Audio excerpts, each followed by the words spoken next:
بسم الله الرحمن الرحيم. ازيكم يا باشمهندس؟ اخباركم إيه؟ يا رب تكونوا بخير. من كورس الفورت جيت في علوم محطة النهارده هنعمل فيها ان شاء الله لاب بالاس ال في بي ان بس في الطريق المود. احنا اتفقنا زي المحاضرة اللي فاتت اللي اتكلمنا فيها في النظري ان كاربوت اكسس في بي ان بيشتغل في تو مودز، يا اما حاجة اسمها الويب مود يا اما التانل مود. ده بخصوص الاس ال في بي ان.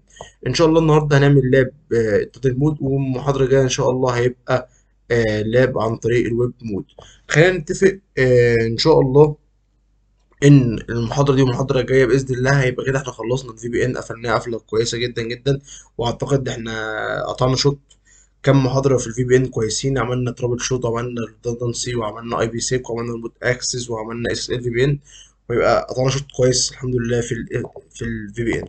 طيب تعالى بص على التوبولوجي دي. شكل التوبولوجي بتاعتنا، الراجل ده قاعد ريموتلي من البيت، تمام؟ فعايز يدخل على الدي اتش بي سيرفر اللي هو الاي بي بتاعه 10.0.0.50، وبالتالي هو مش قادر يدخل هنا لان هو في البيت مش مربوط في الانترنت نتورك عنده. يعني مش موجود في النتورك هنا، مش رابط على سويتش على الفورت جيت بعد كده يوصله للدي بي سيرفر. فعن طريق الفي بي ان الراجل ده هيشتغل النهارده اس ال في بي ان بس كلاينت، يعني هينزل اليوزر هينزل عنده على الجهاز بتاعه فورتي كلاينت زي ما احنا عملناه في الاي بي سي روبوت اكسس. وعن طريق الفورتي كلاينت ده الراجل ده هيقوم في بي ان مع الفورتي جيت. واول ما يكونكت بالفورتي جيت الراجل ده ياخد اي بيات فرنج انت تديها له في الكونفجريشن، فكأنه اصبح هو كونكتد كده على الفورتي جيت برنج اي بيات انت اديتها له جديده. وتطبق بقى بوليسي على رينج الاي بيات دي، يكلم مين وما يكلمش مين. فلو هيكلم مثلا دي اتش بي سيرفر هتعمل له بوليسي اللي هو يكلم الدي اتش بي سيرفر اللي هو 10.0.50. فاصبح الراجل ده قاعد في البيت او قاعد في اي حته في الدنيا عن طريق الفورتي كلاينت اللي منزله وحاطط البارامترز بتاعته اللي هو الباسورد الباسورد سوري واليوزر نيم، وعن طريقهم هيكونكت بفورت جيت ويدخل على الدي اتش بي سيرفر او يدخل على الانترنت نتورك بتاعته وهو من البيت.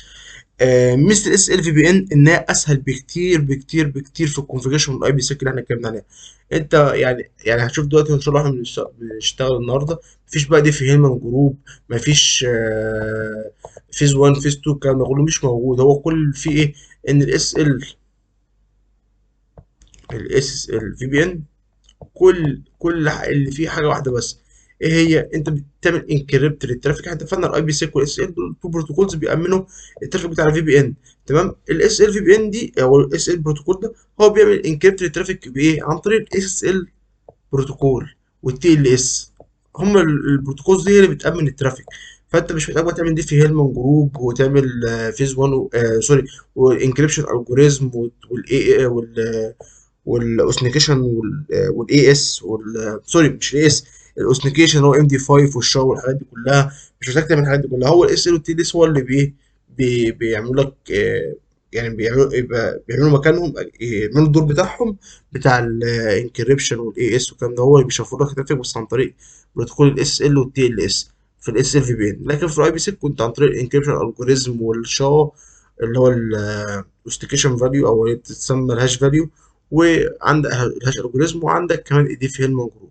لكن هنا في اس ال في بي ان هنتكلم عليه النهارده انت بتامن الترافيك عن طريق بروتوكول اس اس ال او التي ال اس بمسماه الجديد النيو فيرجن يعني. طيب خلينا ندخل نشوف ايه الكونفيجريشن بتاعتنا نعملها ازاي. احنا هنتفق ان الراجل ده هنا اهو ريموتلي عايز يقوم في بي ان مع فورت جيت بس اس ال في بي ان، وعن طريق الاي بيات اللي انا هديها له اللي هو الراجل ده لما يكونكت على في بي ان عندي على الفورت جيت ياخدها في الرينج بتاعها يبقى 172 30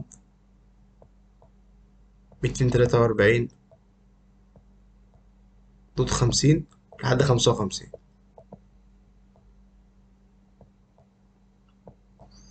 فبقى اي حد هيكونكت عندي عن اس ال في بي ان بالاس ال في بي ان على فورت جيت فالرول هياخد رينج ايباد من 50 ل 55. طيب تعالى نخش نعمل الكونفيجريشن بتاعتنا ونشوف بتعمل ازاي. ادمن واحد انت ايه هاجي هنا على اول حاجه خالص هنيجي على الفي بي ان. من الفي بي ان نيجي على الاس اس ال في بي ان بورتال عشان تكريت اس ال. لو كريت هنا اس ال سميتها مثلا جي مثلا، دوست هنا اوكي مش هيرضى يعملها سوري ماشي سورس اي بي بوز هنتكلم عليها، تمام؟ دوست هنا انتر هيقول لك ماكسيمم نمبر اوف انترز هاز بين ريتشد.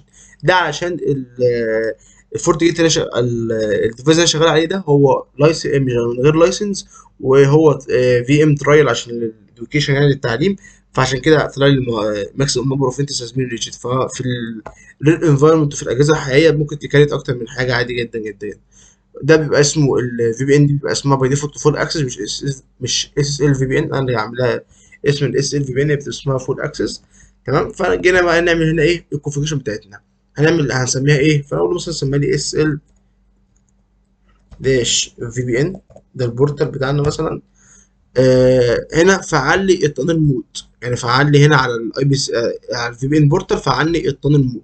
طيب هيجي هنا يقول لك انيبل سبليت تانلنج ولا لا. ايه هي قصه السبليت تانلنج؟ احنا كنا اتكلمنا عليها المحاضره بتاعت الاي بي سيك، ان السبليت تانلنج دي انت لو انت مفعلها، معناها انك بتقول لليوزر ده يا يوزر انت عايز توصل للانترنت نتورك عشان من خلال الفي بي ان، يعني انت كده كده كونكت يا يوزر، انت كونكت عندي على الفورت جيت بالفي بي ان عشان توصل للانترنت نتورك. طيب تمام، انت كده هتوصل للانترنت نتورك من خلال الفي بي ان اللي بتعملها معايا. طب انت لو عايز تطلع يا يوزر انترنت، تمام، لا ما اطلع انترنت، ما تطلعش من عندنا، تعالى اطلع كده روح للراوتر بتاع البيت بتاعك اللي عندك انت، النتورك ادابتر بتاع الواي فاي بتاع البيت عندك، واطلع من خلاله انترنت. تمام. فده انت لو مفعل السبليت تارجت. طب انت لو مش مفعل السبليت تارجت ده، ساعتها ايه اللي هيحصل؟ ساعتها معناها ان اليوزر ده عشان يروح لاي شبكه في الدنيا هيروح ماشي كده كده كده يروح للفورت جيت. الفورت جيت ده هي ايه؟ يخرجوا بقى انترنت، يخرجوا للدي اتش بي سيرفر، يخرجوا ايا كان حسب البروسيس اللي انت عاملها بقى ايه لرينج الايبيات الجديده بتاعه الفورت جيت، بتاعه الاجهزه اللي خدها او مكونيت عندك في الفي بي ان. فانت عشان تتجنب حوار البروسيسنج ده ما يبقاش كل الترافيك على فورت جيت، فانت بتفعلها بحيث ايه؟ بحيث ان هو يجي لك بس لو عايز يوصل للشبكه اللي هي اللي انت بتقول له روحها، يعني اللي هي بتاعت الدي اتش بي سيرفر. بتقول له ايه؟ تعالى لي من خلال تعالى من خلال الفي بي ان طبعا. بس اي حاجه تانية غير كده روح بقى من النتورك ادابتر بتاعتك انت اللي بتاعت الواي فاي مثلا، اطلع من خلال الواي فاي بتاع الراوتر عندك من البيت، وما تجيش عندنا وتطلع انترنت.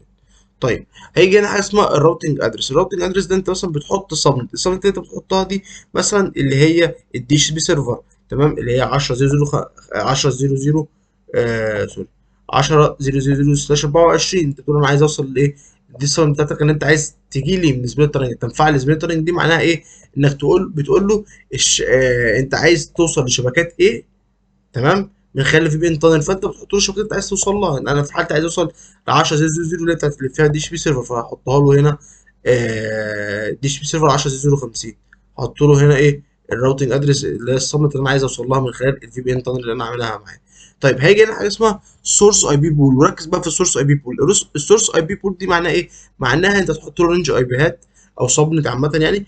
ايه الفكره منها؟ الفكره انت لما تقول للجهاز ده، اول ما الجهاز ده يكونكت على الفورت جيت فايرول عن طريق اس ال في بي ان، ياخد ايبات. ايه الايبات اللي ياخدها؟ فانت عن طريق السورس اي بي بولز اللي احنا شفناها دي، اول ما يكونكت الفورت جيت انت بتبقى كريت له بول فيها اي بيهات او رينج من الاي بيهات. اول ما يكونكت ياخد منها الاي بيهات دي، الجهاز ياخد منها الاي بيهات دي.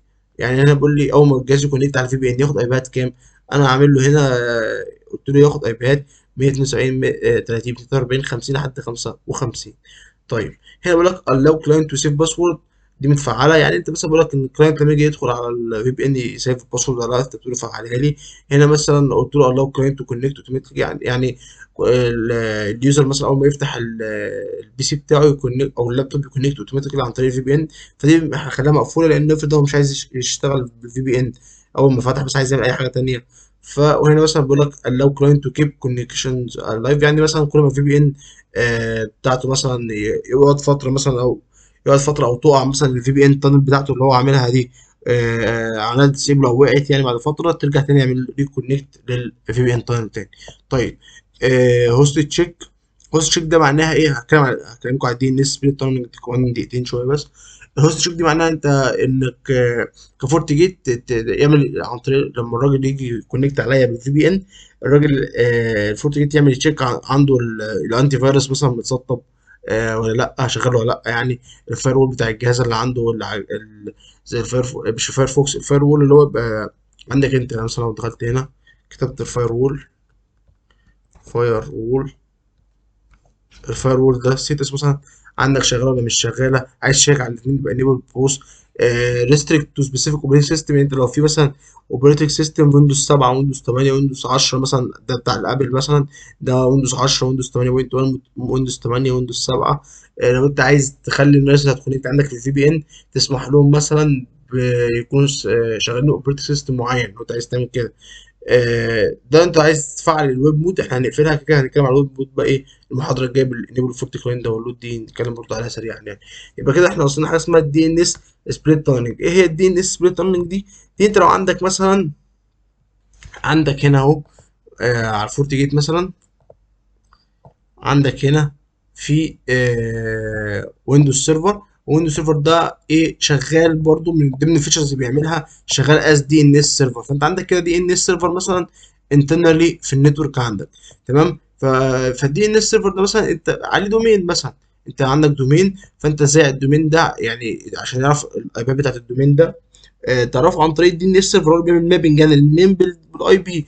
فده حاجه انترنال عندك. فانت عشان مثلا لو انت عايز الجهاز اللي جالك ده يوصل مثلا للدومين ده، او يوصل اللي انت الدومين اللي انت عامله ده، فانت بس بتقول له ايه، بتعمل له حاجه اسمها دي ان اس ريتيرنينج، اللي هو يجي هنا الفورت جيت، اليوزر اول ما يكونكت على الفورت جيت، اول ما يكونكت على الفورت جيت على طول ومثلا عايز يروح للدومين اللي انت عامله ده، انت بتقول له انك لو عايز توصل للدومين كذا اللي انت عامله، اللي هو الانترنال دومين اللي عندك عايز توصل له، بتحط له الاي بي بتاع الدي ان اس اللي عندك، اللي هو بتاع الدي ان اس سيرفر ده اللي هو بتاع الويندوز سيرفر، بتحط له الاي بي بتاع الدي ان اس سيرفر ده موجود جوه، بحيث لو هو عايز يوصل للدومين يروح للاي بي بتاع الدي ان اس سيرفر، او الدي ان اس سيرفر اللي عندك انترنالي، والدي ان اس سيرفر ده يعمل له ريسولف للدومين ده.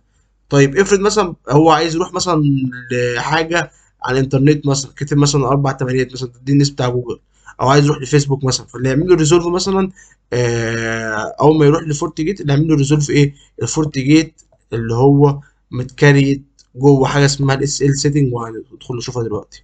طيب يعني قصه الدي ان اس ريتيرنينج دي معناها ايه؟ معناها بكل بساطه وبكل سهوله، لو انت عندك دي ان اس انترنالي في دومين معين مثلا بتوصل له من خلاله بيعمل الريزولف دي، فانت بتفعلها وبتحط فيه الدومين اللي انت بتوصل له انترنال دومين بتاعك، وتحط الدي اي بي بتاع الدي ان اس سيرفر، بحيث الراجل ده لما اي حد ريموتلي يجي كونكت على الفورت جيت عايز يوصل للدومين ده مثلا اللي هو الانترنال دومين اللي عندك، يعرف يلاقي السبليتنج موجوده بالاي بي بتاع الدي ان اس سيرفر، ويروح له على طول ياخد منه ريزولف للنيم اللي هو بتاع الانترنال دومين، يعني الاي بي بتاعه. طيب هنا اهو بتكريت، تحط له الدومين اللي هو الانترنال دومين اللي عندك، وتحط له الدي ان اس سيرفر بتاعك انت الانترنالي اللي هو يوصل له عشان يقدر يريزولف النيم ده الاي بي من خلال الدي ان اس سيرفر الانترنال اللي عندك. طيب افرض مثلا زي ما اتفقنا، لو في مثلا انت عايز توصل لفيسبوك مثلا، فانت فيسبوك ده بتوصل عن طريق مثلا الدي ان اس بتاع جوجل، او بتاع مثلا لو انت تعمل هنا الفورتي جارد الفورتي جارد مثلا هتدي له اي بي، يعني الفورتي جارد سوري هتخليه هو شغال كدي ان اس سيرفر. انت دخلت هنا مثلا في السيستم دي ان اس ثانيه واحده، سيستم لا هي نتورك، سوري نتورك دي ان اس. لو دخلت في نتورك دي ان اس بتلاقي مثلا بيستخدم فورت جارد سيرفر، بيستخدم الدي ان اس بتاع فورت جارد اللي هو 208 91 112 53، هو بيقول لك هنا ايه كونكتد، هو بالاخضر اهو.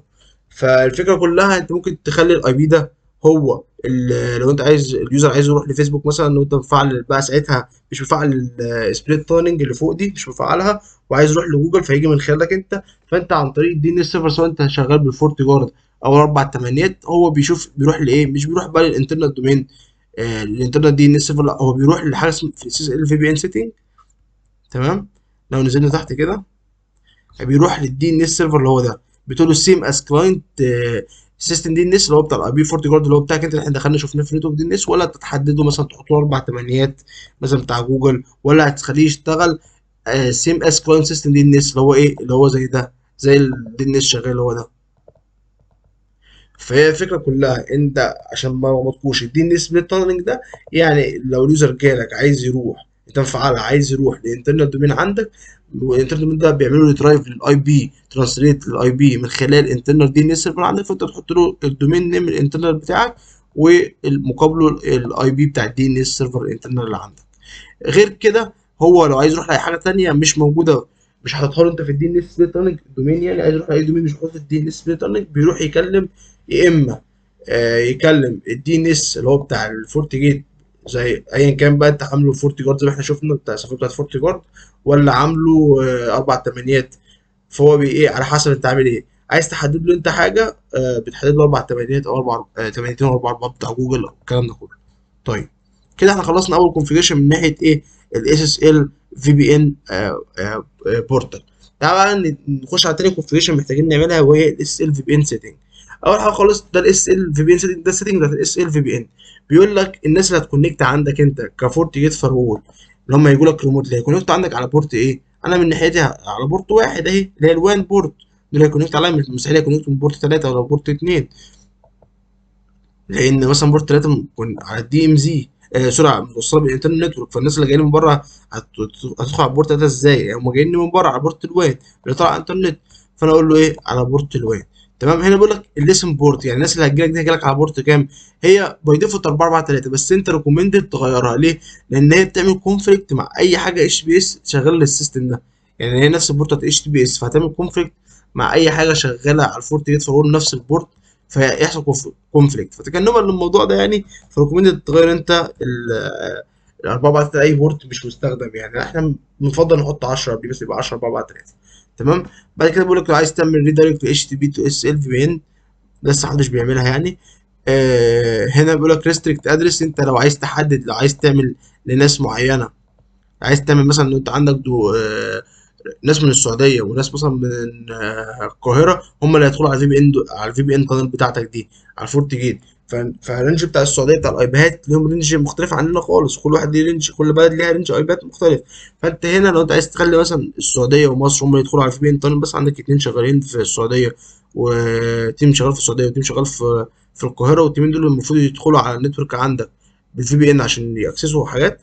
فانت ايه ممكن عن طريق الليميتد اكسس تو سبيسيفيك هوست انت بتحدد الايه الاثنين رينج بتوع الايبيهات او الاثنين سبنتس بتوع الايبيهات سواء بتاع السعوديه ولا بتاع مصر، اللي هم ايه هم اللي يكونكتوا عندك على الاس ال في بي ان، اللي هي رينج الايبيهات بتاعت كل بلد فيهم. غير كده محدش يكونكت عندك. وانت هنا لو انت عايز بقى تخلي الناس كلها من اي حته تكونكت عندك فبتخليها كده. طيب ايدل لوك اوت، ايدل لوك اوت ده المفروض ريكومندد تفعله زي ما هو باي ديفولت متفعل. ليه؟ لان مثلا ايدل لوك اوت ده معناه ايه؟ معناه اليوزر ده جه قعد فتح شويه الفي بي ان على الفورت جيت فاروول، فاليوزر ده بقاله فتره مش مستخدم الفي بي ان، قاعد بقى خلص حاجته كلها وسابه الفي بي ان شغال، وقعد بقى شغال على اليوتيوب وشغال على فيسبوك بقى خلص شغله، بس ساب الفي بي ان طنل. ده كله بيعمل لودنج على الفورت جيت، لان ده كله مقاوم التنلنج على الفورت جيت، وفي ابديتس بتتبعت وفي اس ال اللي بيأمن الترافيك ده بيبعتوا ابديت مع بعض. فبالتالي في لودنج كبير جدا جدا على الفورت جيت فاروول، والراجل اصلا مش مستخدم الفي بي ان دلوقتي. فقال لك ايدل تايم اوت ده معناه ايه؟ معناه ان الراجل ده لو قعد اكتر من 300 ثانيه، لو 5 دقايق باي ديفولت مش مستخدم الفي بي ان، على طول انت في بي ان اعمل ابقى داون وقع وما تستخدمش يعني خلي الراجل ده الفي بي ان بتاعته تقع عشان ما يعملش لودنج على البروسيس بتاعتي على السي بي يو، يعني ما يعملش لودنج عاليه وهو اصلا مش بيستخدم الفي بي ان. وهنا بقول لك المدة قد ايه؟ 300 ثانية. طيب هنا السيرتيفيكت بتاعت ال 40 هي اللي محطوطة هنا. بقول لك هتطلع الناس اللي هتكونكت عندك على البليس ال في بي ان، هتكونكت عندك هيطلع لهم وورنينج عشان دي السيرتيفيكت دي مش على اليوزرز بتاعتهم في الروت سي زي ما احنا اتكلمنا قبل كده في السيرتيفيكت انسبكشن يعني. تمام. انت هنا بقول لك لو انت كمور سكيورتي، لو انت عايز تفعل انك مثلا لما الراجل يجي يكونكت عندك الريموتلي، يجي يكونكت عندك على على الفورت جيت عن طريق اس ال في بي ان، يطلب منه كلاينت سيرتيفيكت، يطلب منه سيرتيفيكت بتاعته هو كمور سكيورتي واوثنتيكيشن ولا لا، بس محدش بيفعلها برضه. تمام. تاني المود كلاينت سيتنج، وده مهم جدا جدا. هو بيجي يقول لك بقى ايه الناس اللي هتكونكت عندك باي ديفولت بياخدوا رينج اي بات يعني في الاس ال في بي ان، عشان تبقى عارفين برضه السؤال ده. باي ديفولت لو انت مش مكريت اي اي بيهات الناس ياخدوها اللي يكونكتوا عليك. يعني مثلا انت هنا الراجل ده اهو كونكت على الفورت جيت فايرول عن طريق الاس ال في بي ان تانل، من خلال التانل الاس ال في بي ان. احنا اتفقنا اول ما بيكونكت بياخد هو رينج اي بيهات. لو انت بقى مش مديله رينج اي بيهات، هو باي ديفولت بياخد رينج اي بيهات كام؟ لو انت مش مكريت له بياخد من 10 212 134 200 لحد 210. تمام. ده باي ديفولت هو بيقول لك تانلز وريسيف اي بيز ان رينج كذا. لو انت عايز تحدد له بقى، انا في حتى عايز احدد له هو ياخد رينج اي بيات 172 30 240 50، اقول له سبيسيفاي، واجي هنا هقول له الايبات انا عايز ياخده منها الراجل لما يكونكت عندي من 172 30 243 50 لحد 55. تمام. هدوس كلوز كده وهشيل دي.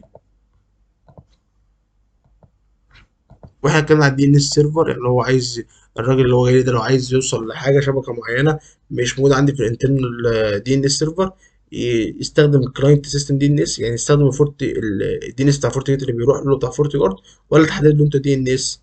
فانا في حالتي اخليه زي ما هو. طيب كده احنا خلصنا الحاجه اللي فوق دي. حاجه اهم حاجه في عشان الدنيا تشتغل وهي الاوثنيكيشن بورتال مابنج. انت مفروض لما تكونكت، لما تيجي اليوزر، لما الراجل اليوزر ده بتاع الفورت بتاع اللي هو قاعد في البيت ده الريموتلي ده يكون يعمل كونكت على الفورت جيت عن طريق الاس ال في بي ان تانل. هو بيعمل كونكت ازاي؟ بيحط الاي بي اللي هو بتاع البورت واحد ده اللي هو هيجي عليه. تمام، بيحط الاي بي بتاعه، وبيبقى المفروض بيبقى بابليك اي بي عشان البورت بيبقى طالع انترنت. يا اما لو في مثلا راوتر هنا، هو الراوتر ده اللي طالع انترنت بيبقى الراوتر ده معمول عليه نت بالبرايفت اي بي ده لبابليك اي بي، فالراجل بيجي على البابليك اي بي برضه. حلو الكلام. هنيجي نقول ايه، ان والله ان الراجل ده بيحط في لما يجي يدخل عن طريق فورتي كلاينت بيحط الاي بي بتاع البورت واحد اللي هو بتاع الوان، بيحط عنده ده الجيت واي اللي هيوصل عليه، ده اللي هيقوم مع الفي بي ان تانل يعني. وبعد كده بيطلب منه يوزر نيم عشان يعمل اوثنيكيت معاه، يعني يوزر نيم وباسورد. يعني مش اي حد يقوم معايا التانل، لازم يبقى حد موثوق منه معاه يوزر نيم ومعاه باسورد صحيح. انت امكانيته عندك على الفورت جيت ان الراجل ده باليوزر نيم والباسورد ده لو حطهم لي على الاي بي اللي هو بتاع بورت واحد بتاع الوان عندي يقوم معايا اس ال في بي ان. تمام. فاحنا المفروض نعمل ايه؟ نكريت دلوقتي يوزر. هنكريت بقى يوزر منين؟ هندوس هنا ابلاي اول.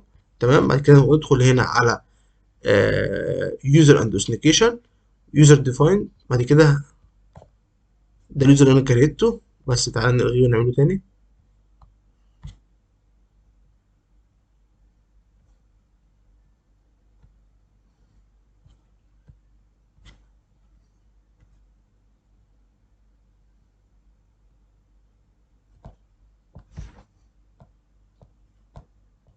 تمام. ما كانش راضي يتلغي علشان كان ليه ريفرنس، لما لقيت منه ريفرنس هو مرتبط بحاجه يعني، فتمام ظبط. هنكريت اقول له لوكال يوزر، بعد كده هندوس نيكست. هتسمي اليوزر نيم ده إيه؟ هسميه تيست. والباسورد ايه؟ واحد اتنين تلاته اربعه خمسه سته. وبعد كده هدوس نيكست. عايز تفعل التو فاكتور اوثنتيكيشن. تو فاكتور اوثنتيكيشن ده يعني معناه ايه؟ معناه ان هو مثلا لما تيجي انت تكونكت على الفي بي ان، على فورت جيت من خلال اس ال في بي ان، تيجي تكونكت عليه يبعت لك اس ام اس مثلا بتبقى اسمها بيبقى اسمها يلا مش محمد، بيبقى اسمها او تي بي كود. او تي بي بيبقى اسمه او تي بي. او تي بي ده رقم كده بيبعت لك على الرساله، يعني تبعت لك كده كود على الرقم بتاعك بتاع التليفون. تحط الرقم ده مع اليوزر نيم والباسورد بتاعك، يبقى انت كده ايه، انهانسمنت مور سكيورتي، يعني محدش يكون خد منك اليوزر نيم والباسورد ويدخل مكانك. لا، بيبعت لك كود على موبايلك ومن خلال الكود ده بتحطه، وساعتها بتكونكت انت على الفي بي ان. فانت لو عايز تفعلها يعني، وتبقى موجوده في شركات اكتر شركات الشركات اللي الناس بيشتغلوا من البيت بيتفعلوا الحته بتاعت التو فاكتور اوثنتيكيشن ده. طيب هنا بقول لك لو عايز تحط اليوزر ده في جروب، اقول له يا عم حطه لي في جروب. الجروب ده خليت له جروب اسميه مثلا اس ال في بي ان جروب. تمام.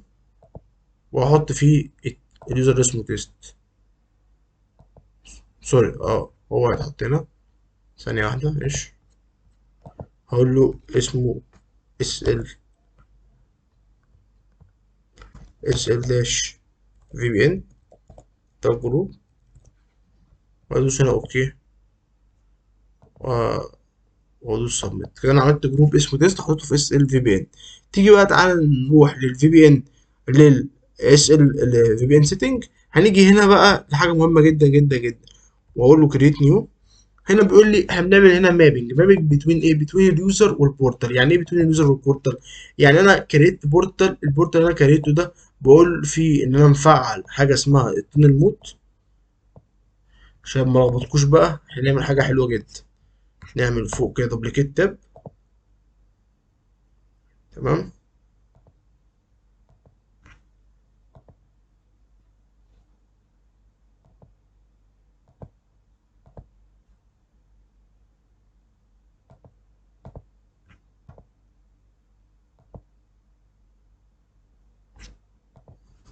اجي هنا في بي ان سيتنج. وهنا في بي ان بورتال. ده البورتال اللي انا مكريته. تمام. بيبقى احنا اوريدي باي ديفولت انت بتكريت اكتر من واحد عادي، بس احنا مش عايزين نكريت معانا عشان احنا ايه، ترايل بتاع اديوكيشن ترايل في ام ومش فيها لايسنس، فعشان كده مش عايز نكريت معانا اكتر من واحد. فده البورتال اللي انا مكريته. البورتال اللي انا مكريته ده بقول ايه، بقول شغل لي التانل مود فيه. تمام. وادي للناس اللي هتكونكت عندي اديها سورس اي بي، يعني ياخدوا اي بيات اللي هو اس ال في بي ان رينج، اللي هو الاي بيات اللي هو 172 30 243 50 55. تمام. وبفعل عليه ايه، بفعل عليه اللي هو لو كلاينت تو كيب كونكشن الايف، ولو كلاينت سيف ايه الباسورد متفعله عليه. فده البورتال اللي انا مكريته اللي هو اسمه ايه اس اس ال داش في بي ان. افرض انا مكريت بورتال تاني مفعل فيه الويب مود بس، فانت هنا عن طريق الاس ال سيتنج في بي ان سيتنج ده بتقول له اليوزر، يعني الراجل لما يجي يكونكت عندك على اس ال في بي ان، اليوزر واليوزر نيم بتاعه والباسورد، مش الباسورد، اليوزر نيم ايه هو اللي هيكونكت بيه. يعني انت هنا مثلا هتقول له اليوزر اللي اسمه تيست ده اللي احنا عملناه، ده هتخليه تبع بورتال اللي هو اسمه اس ال داش في بي ان. معنى كده ان الراجل لما يجي يكونكت عندي، الراجل ريموتلي كده اهو، الراجل اللي قاعد في البيت ده لما يجي يكونكت عندي ويكتب تيست في اليوزر نيم والباسورد اللي هو 1 2 لحد 6، الراجل ده هيكونكت عندي هيبقى في البورتال اللي اسمه ايه، اللي اسمه اس ال داش في بي ان، اللي هو ايه، اللي هو هياخد رينج ابيات 172 30 243 لحد 50 زي ما اتكلمنا. طيب وهيبقى مسموح له ايه، مسموح له ايقان المود بس عشان ده اللي مفعله على البورتال. افرض انا بقى مكريت بورتال تاني مسموح فيه الويب مود والناس اللي مش بلاش ويب مود مسموح ايقان المود بس، الناس اللي هتكونكت ياخدوا مثلا رينج ايباد مثلا 10 0 0 0 مثلا 5.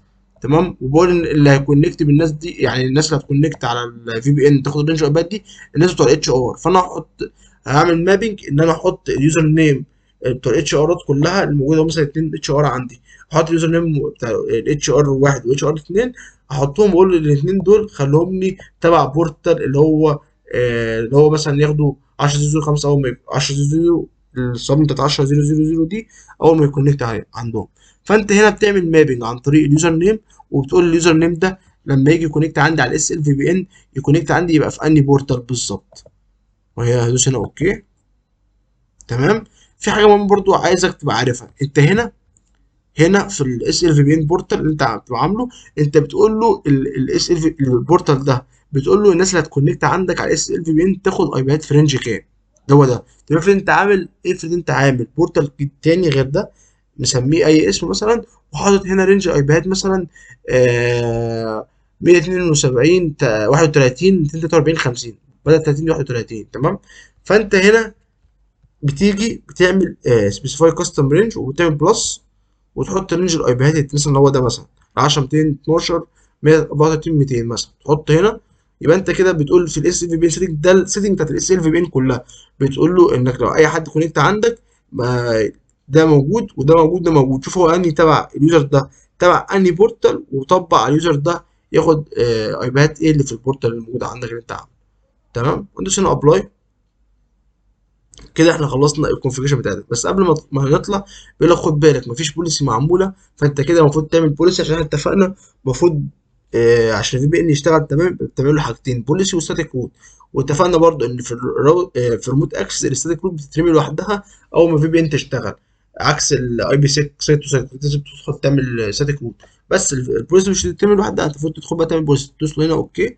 هسمي البوليسي هنا ايه allow مثلا remotely remote underscore to دي اتش اس بي سيرفر مثلا.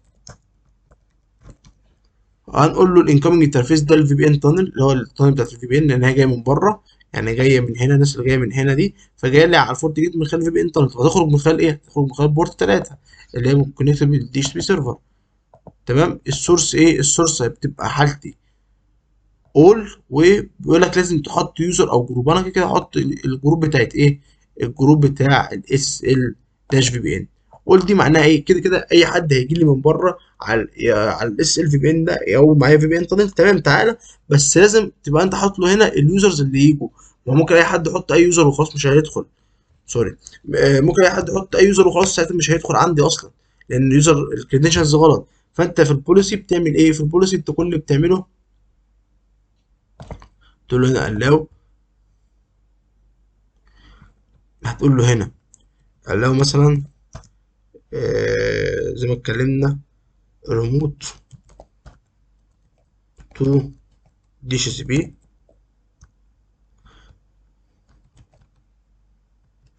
سيرفر، الانكoming انترفيس هيبقى في بي ان تانل، الاوت جوينج ده هيبقى بورت 3. السورس بنقول للناس كلها تمام، بس انت بتعمل ليميتيشن للناس كلها ازاي؟ عن طريق ايه؟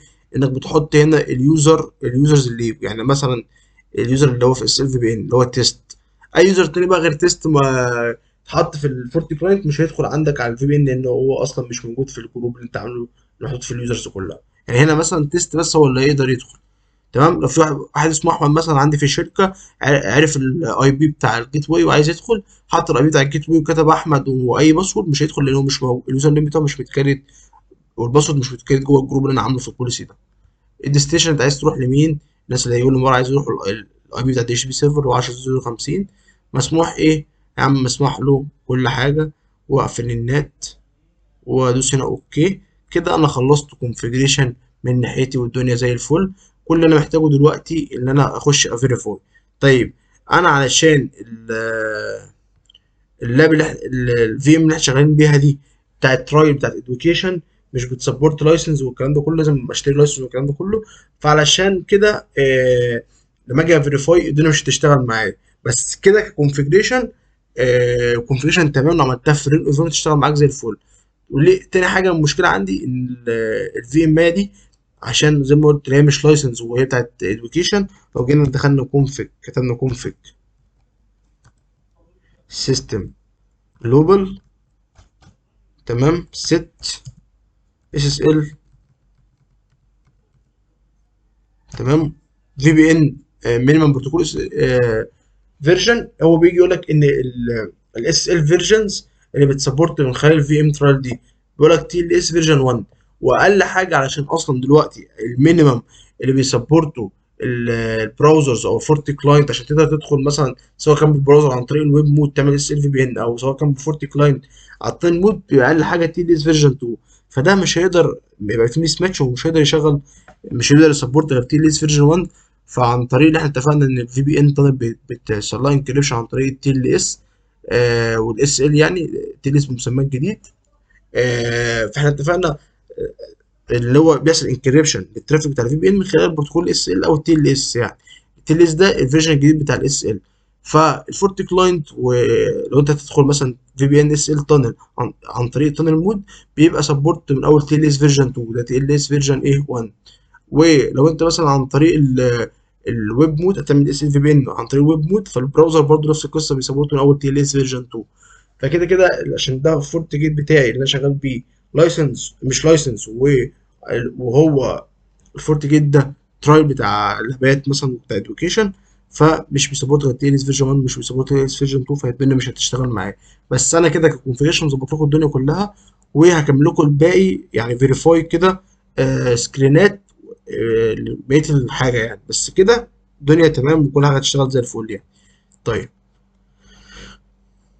تعالى نكمل.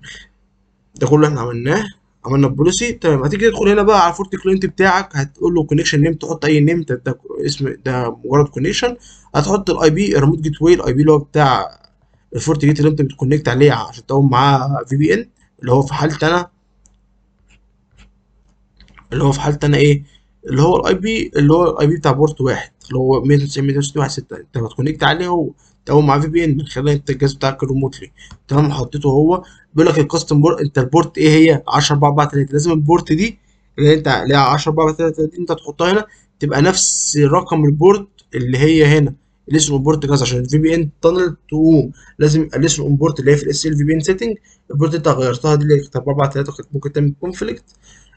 لازم تبقى بعد ما تغيرها تبقى نفس البورت دي هي نفس البورت اللي موجوده عندك هنا في الفورت كلاينت عشان الدنيا تقوم تمام. وبيقول لك اليوزر نيم انت بتقول له سيف لي يعني الكونكشن، هتسميه لي يوزر نيم اي تيست. تمام. وهنا بتحط الاسم اللي هو تيست، والباسورد اللي بتحطه اللي هو 1 ل 6. حاجه مهمه، انت لما تيجي تكونكت برضه على الفورت كلاينت زي ما احنا شفنا نكونكت عليه ازاي لما جينا نعمل محاضره الاي بي سيك ريموت اس في بي ان. هو بيقول لك فوق انت هتدخل على هتقوم في بي ان مع الفورت جيت عن طريق الاس ال في بي ان ولا عن طريق الاي بي سي في بي ان. احنا المره اللي فاتت اشتغلنا، كنا مقومين الموت اكسس في بي ان عن طريق اي بي سيك في بي ان، فاشتغلت معانا من دخلنا حددنا الفيتشر دي. المحاضره بتاعت النهارده احنا شغالين بالاس ال في بي ان، احنا نحدد الفيتشر دي وايه، ونطلب الحاجات دي، نحط الحاجات دي كلها اللي هو ايه طالبها مننا. ولو لاحظتوا يا باشمهندسين، هو لا مفيش بقى لا دي في هيلمان جروب، ولا في فيز 1 وفيز 2 والحاجات دي كلها اللي تقوموها زي بعض، دي في هيلمان جروب والاوثنيكيشن والانكريبشن الجوريزم والهاشنج الجوريزم والحاجات دي كلها مش موجوده. هو ده بس اللي انت بتحطه حرفيا، وبعد كده بتكونكت عادي جدا. اول ما تكونكت عندك بص قال لك ايه، على طول قال لك الراجل ده كونكت دلوقتي عندي على الفي بي ان، خد اي بي 172 30 240 50 اللي انت قايل له ياخده. تمام. اليوزر نيم اسمه ايه تيست، بقاله قد ايه، بقاله 54 ثانيه. وده البايتس اللي هو الفي بي ان عمل لها ريسيف، وده البايتس اللي هو عمل لها ايه سند بعتها من خلال الفي بي ان تانل اللي احنا فيها يعني. تمام. وبرضه لو لاحظت ان هو زي ما قلنا في الاي بي سيك في بي ان تانل، لما كنا شغالين في محاضره الاي بي سيك ريموت اكسس في بي ان من كام محاضره يعني وكام فيديو، قلنا ان لما انت بتبقى منزل فورت كلاينت على الجهاز بتاعك بيبقى فيه كارت شبكه بينزل كده باي ديفولت فيرتشوال. كارت الشبكه ده بيشتغل اول ما انت تكونكت على الفي بي ان على طول، فهو ايه اشتغل وخد اي بي 272 30 240 50. تمام. ولو بصينا هنا هتلاقي بقى في الستاتيك روت اللي بيتحط باي ديفولت اول ما اليوزر يكونكت على الفورت 8، عكس الاي بي سيك سايت تو سايت في بي ان. كان سايت تو سايت في بي ان انت لازم انت تعمل الستاتيك روت بايدك انت اول، لكن انت هنا في الريموت اكسس عامه سواء اس ال او اي بي سيك، في الريموت اكسس اول ما انت بتكونكت اليوزر اول ما بيكونكت على الفورت جيت فالرول على طول آه بيترمي ليه باي ديفولت روت جوه الراوتنج تيبل. اول ما الفي بي ان دي تقع الراوتنج تيبل الراوت ده بيتلغي على طول. طيب وبعد كده هندخل نكمل. الراجل بقى بنج على 10 اول ما بقى كونكت على فورت كلاينت و اللي هو بتاع الدي اتش بي سيرفر، فالراجل وصل له عادي جدا جدا جدا وهو قاعد في البيت. طيب كده مش وصلنا خلاص محاضرة النهارده، هي كانت محاضرة جميلة، عرفنا ازاي نعمل كونفجريشن الاس ال في بي ان. انا للاسف ما قدرتش اعمل فيريفاي قدامكم لاب عملي في الفيريفيكيشن، يعني ان أنا ادخل على فورت كلاينت واحط اليوزر نيم والباسورد وادخل عن طريق الاس ال في بي ان، عشان بس والله للاسف القصة بتاعت التي ال اس اللي هو بيسبورت فيرجن واحد، لكن هو المينيمم عشان الاس ال في بي ان تقوم مع الفورت كلاينت في محطة النهارده لازم يبقى فيه التي ال اس فيرجن 2 موجود. وعشان كده قصة الفورت جيت ترايل بتاع لايسنس من غير لايسنس بتاع اديوكيشن، فالدنيا مش هتظبط. لكن في الريل انفايرمنت لو انت مشيت على نفس الستبس دي والفيشن دي كلها، الفي بي انترنت هتقوم. حتى ناخد لكم سكرينات اهو، سكرينات بالظبط يعني باللي بيحصل ستيب باي ستيب بعد ما انت تعمل كونفيجريشن على الفورت جيت فارول.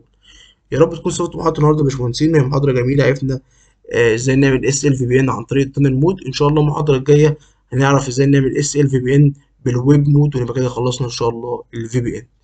لو في اي حد ما فهمش حاجة في محاضرة النهارده ممكن يبعت لي هنا في الكومنت على الفيديو بتاعنا احنا بننزله على اليوتيوب، او من خلال الفيسبوك بيج بتاعتنا، او من خلال لينكد ان، او من خلال الجروب بتاعنا بتاع الواتساب. يا رب تكونوا كلكم استفدتوا من محاضرة النهارده. القاكم في محاضرات قادمة كتير، والسلام عليكم ورحمة الله وبركاته. كان معاكم باشمهندس أحمد عصام، ودمتم على خير ومحبة بإذن الله. السلام عليكم ورحمة الله وبركاته.